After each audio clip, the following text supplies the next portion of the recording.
नमस्कार, अफवाह बनाम हकीकत इस खास शो में आपका बहुत बहुत स्वागत है। मैं हूं आपके साथ जया कौशिक। आज हम बात करेंगे यूरोप की, जो इस वक्त कोरोना का एपिसेंटर बना हुआ है। ये कहना है विश्व स्वास्थ्य संगठन का। WHO के मुताबिक यूरोप और मध्य एशिया के 53 देशों में ट्रांसमिशन रेट गंभीर चिंता का विषय है। यूरोप के साथ ही चीन और अमेरिका समेत दुनिया के कई देशों में कोरोना केस बढ़ रहे हैं।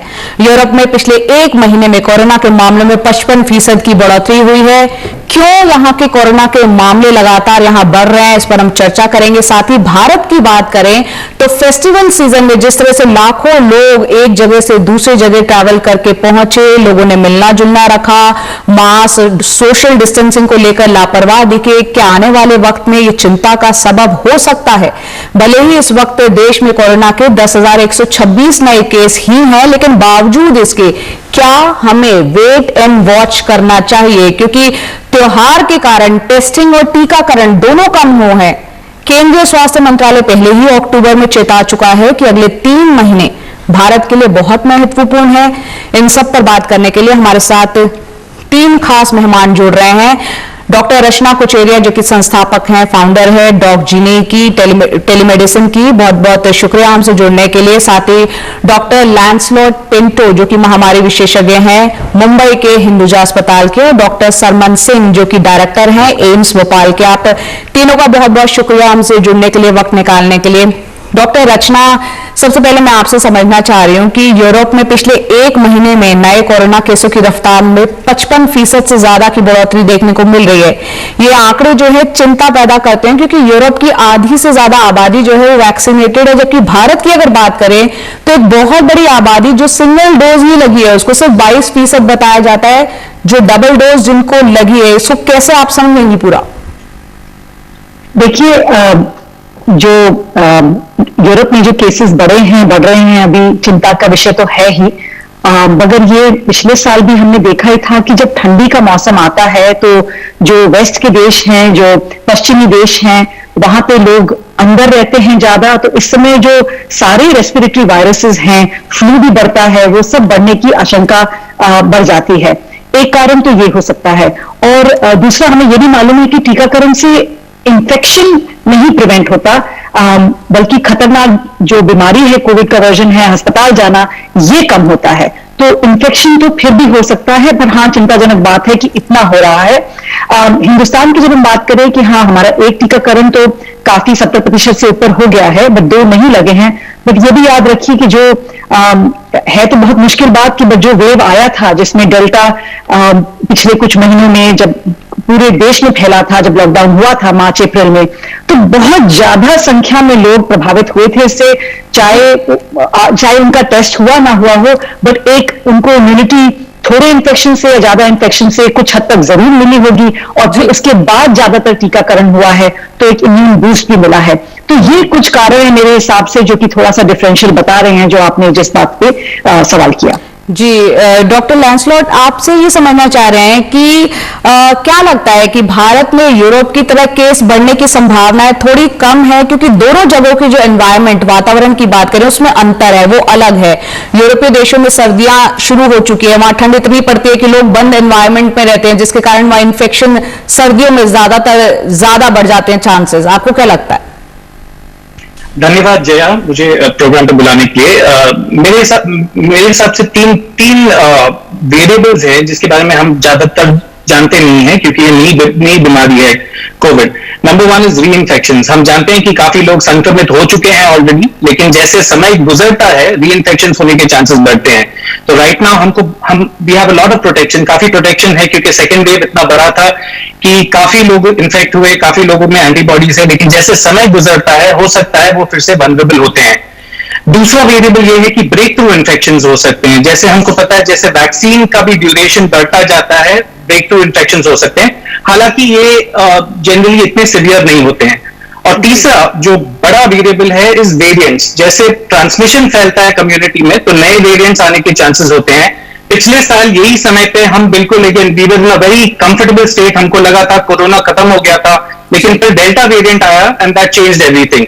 So I think these 3 variables have to be kept in mind before we let our guard down. जी जी जी।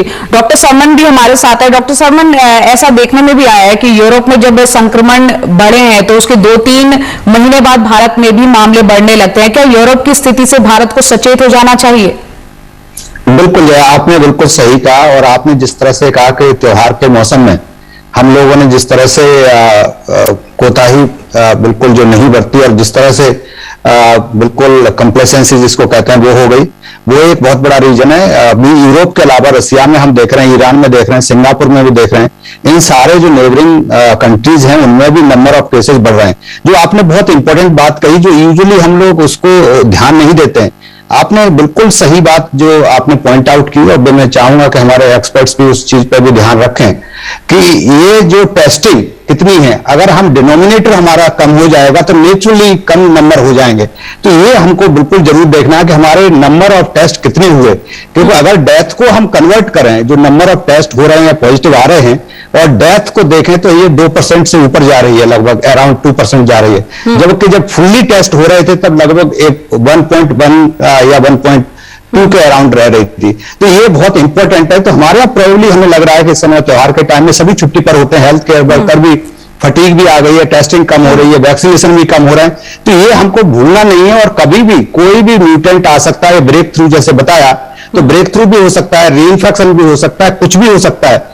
जहां तक मेरा मानना है कि वातावरण में मुझे नहीं लगता कि हमने 1 साल का जो एक्सपीरियंस है, 1.5 साल का वातावरण, मुझे नहीं लगता कि कोरोना के विषय में इतना इंपॉर्टेंट रोल इसने प्ले किया। तो हमको ये नहीं मानना है कि सर्दी है या गर्मी है, हम गर्म देश के हैं या जो ठंडे देश के हैं, मुझे नहीं लगता कि कोरोना ने इन सब चीजों को ध्यान में रखा है। कोरोना एक ऐसा वायरस है जो हर मौसम में हमको दिखा है और कंटिन्यूअसली पूरी लगभग 18 महीने से बना हुआ है। बिल्कुल, और लगातार ये बना हुआ है। और ये सिर्फ गर्मी सर्दी की बात नहीं है, ये लगातार बना हुआ है। डॉक्टर पिंटो, आप ही से समझना चाहेंगे जिस पॉइंट को यहाँ पर डॉक्टर सरमन ने उठाया है कि जो टेस्टिंग है वो फिलहाल कम हो रही है, बावजूद उसकी जो मौतों की संख्या है वो ज्यादा है। आई हैव टू एग्री, क्योंकि हमारे भी ओपीडीज में आजकल काफी लोग आ रहे हैं जो रेस्पिरेटरी वायरसेस के साथ आ रहे हैं, और जो ठंड में काफी दिखता है, जो मौसम जब बदलता है काफी लोगों को वायरल इन्फेक्शंस होते हैं। जिस लेवल पे हम सतर्क थे पहले, वो लेवल थोड़ा सा कम हो गया है, क्योंकि हम अज्यूम करते हैं कि कम्युनिटी में अगर इतना कम कोरोना है तो कोरोना होने की जो पॉसिबिलिटी है वो बहुत कम है। तो आई एब्सोल्युटली अग्री कि टेस्टिंग डेफिनेटली पहले से कम हो गया है। एंड हमको कॉन्स्टेंटली हमको भी खुद को याद दिलाना पड़ता है कि कोई भी चीज कोरोना हो सकता है। किसी को सर्दी हो, थोड़ा बहुत खांसी हो, बिल्कुल कोविड हो सकता है। लेकिन हम सिर्फ ये अज्यूम कर रहे हैं क्योंकि ओवरऑल केसेस कम हो गए तो शायद इसका प्रोबेबिलिटी कम है, और इसकी वजह से शायद टेस्टिंग कम हो गया है। I think that testing that constant surveillance needs to be there, जहां हम कॉन्स्टेंटली अपने आप को रिमाइंड करें कि बिल्कुल हर चीज कोरोना हो सकता है और टेस्टिंग जरूरी है, ताकि इंसान को आइसोलेट किया जा सकता है और स्प्रेड को रोका जा सकता है। बिल्कुल, फेस्टिवल सीजन के कारण टेस्टिंग कम हुई है, यहां तक कि टीकाकरण भी कम हुआ है, और यही डॉक्टर तमाम हमारे विशेषज्ञ बता रहे हैं कि आपको बेहद सतर्क रहने की जरूरत है। डॉक्टर रचना, केंद्र की तरफ से पहले ही अभी अक्टूबर की अगर हम बात करें तो अगले 3 महीने लगातार सावधान रहने की चेतावनी दी हुई है, और हमने ये देखा है कि फेस्टिवल सीजन में कोरोना नियमों की किस तरह से अनदेखी हुई है। पिछले उदाहरण अगर हम देखें, कुंभ का टाइम का देखें या दुर्गा पूजा, बकरीद के मामले देखें, तो उसके बाद केसेस बढ़े थे। अभी अभी दिवाली गुजरी है, क्या आने वाले वक्त में हमारे यहां भी केस बढ़ सकते हैं उस तरह से? बिल्कुल बढ़ सकते हैं। और मेरे साथ जो पैनल पे स्टीम्ड पैनलिस्ट हैं उन्होंने भी यही कहा है कि पहले हमने 18 महीने में भी यही देखा है, और सबने थोड़ी लापरवाही की है, थोड़ी बहुत मस्ती की है, ह्यूमन नेचर है। बट आगे बढ़ें, आगे देखें और सतर्क रहें। मैं इसमें यह भी कहना चाहूंगी कि हाँ, सरकार के आंकड़ों का तो इंतजार करते ही हैं कि भाई कितने टेस्ट हुए, कितना, बट आप अपने निजी तौर पे और छोटे तौर पे जहां जहां अपनी कम्युनिटीज हैं, ध्यान रखिए और सच्चाई की तरह आगे बढ़िए और बताइए अगर आपको कोविड हो गया है। हम भी ओपीडीज में अब थोड़ा थोड़ा कोविड देख रहे हैं, जो कि पिछले 1-1.5 महीने में नहीं देखा था। तो ये आ रहा है, हल्का हल्का बढ़ रहा है। अगर हम निजी तौर पे और सार्वजनिक सिविल तौर पे एक ऑनेस्ट सिटीजन की तरह अपनी भी बात बताएं कि अगर हमें कोविड है, हम आइसोलेट करें, उस कम्युनिटी में बता दें कि भाई कोविड है, ताकि लोग भी सतर्क रहें, तो एक छोटे तौर पे भी हम इसको माइक्रो तौर पे भी कंट्रोल कर सकते हैं। यानी कि पूरे देश का डेटा या सेंट्रल या सिटी का डेटा उसकी वेट करें। तो छोटे छोटे तौर पे भी हमें भी अपने स्टेप्स लेने हैं अपनी खुद की प्रोटेक्शन के लिए। खांसी जुकाम हो जाए, जैसे कि डॉक्टर साहब ने भी कहा, टेस्ट जरूर करवाएं, डॉक्टर की कभी इंतजार अगर हो सकती है तो करें, नहीं तो खुद कोविड का टेस्ट तो करा ही सकती है, तो करा ही रहे थे सब हम मार्च अप्रैल में। अब सबको ये कहानी मालूम है, अपने आप को आइसोलेट करें, और अगर आप कोविड पॉजिटिव निकलते हैं तो अपनी कम्युनिटी में जरूर इस चीज को बता दें, RWS के जरिए, बिल्डिंग मैनेजमेंट के जरिए, ताकि लोग आपसे एक्सपोज ना हो।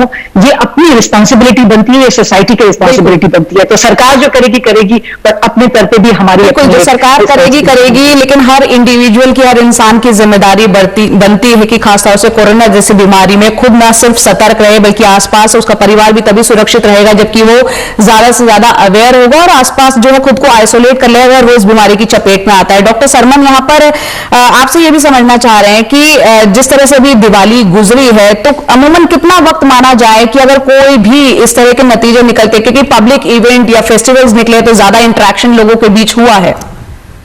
जी, यूजुअली तो देखिए, जितना जो इंक्यूबेशन पीरियड जिसको कहते हैं, एवरेज अगर हम देखें तो 10 दिन का होता है, वो रेंज करता है 2 दिन से लेकर 15 दिन तक।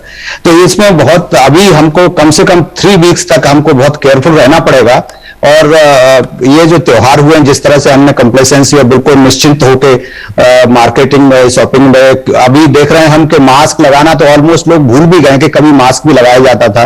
तो ये सब चीजें हैं जो हमें चिंता में डालती हैं, और हम हमेशा कहते हैं कि कभी हमको पता नहीं कि कब नया वायरस मॉड्यूलेट हो जाए और कब इसमें म्यूटेशन होकर के नया एकदम बढ़ जाए, तो ये हमको लापरवाही बहुत खतरनाक साबित हो सकती है। जी, लापरवाही खतरनाक साबित हो सकती है। डॉक्टर पिंटो, हमने जैसे कि डॉक्टर साहब भी कह रहे हैं, डॉक्टर सरमन भी और डॉक्टर रचना भी, कि बहुत से लोगों ने इस दौरान लापरवाही बरती है। बाजारों में जिस तरह की भीड़, तस्वीरें आई हैं, और ये मामला जो है फेस्टिवल सीजन अभी खत्म नहीं हुआ, अभी छठ चल रहा है, आने वाले वक्त में हम देखेंगे कि क्रिसमस आ जाएगा, नया साल आएगा, तो लोगों को जो कोविड नियमों की अनदेखी कतई नहीं करनी चाहिए। आप ये बताएं कि जो बार बार बातें होती थी तीसरी लहर और थर्ड वेव की, बहुत से लोग ये सोचते हैं कि उन्होंने तो वैक्सीन ले लिया, अब वो सुरक्षित है, बचे रह सकते हैं। देखिए, भारत में सिर्फ कोविड कारण नहीं है मास्क पहनने का। हम जानते हैं कि for example diseases like tuberculosis काफी फैला हुआ है भारत में, और हम जब बोलते हैं कि लोगों को सतर्क रहना चाहिए, हम बहुत सारे स्ट्रिंजेंट लॉकडाउन की बात नहीं कर रहे हैं। हम सिर्फ बोल रहे हैं कि भीड़ वाली जगह में स्पेशली अगर आप जाओ तो डेफिनेटली मास्क पहनिए, जितना बाहर रह सकते हो उतना बाहर रहिए, क्राउडेड इंडोर स्पेसेस में मत रहिए, बिकॉज इसके अलावा हम जानते हैं कि लोगों को, everyone wants to live their life, सादा त्योहारों को मनाना भी जरूरी है। हम कितने टाइम लॉकडाउन फेज में रह सकते हैं, ये फटीग तो आ ही जाता है, बट ये सिंपल प्रिकॉशंस अगर लोग कर सके, just simple wearing a mask, not crowding, trying to stay outdoors in open spaces rather than crowd indoors, ये छोटी छोटी बातों को अगर हम ध्यान में रख पाएंगे तो थर्ड वेव शायद अगर होगा तो भी स्मॉल लेवल्स में होगा, एक बड़ा नेशन वाइड थर्ड वेव नहीं होगा।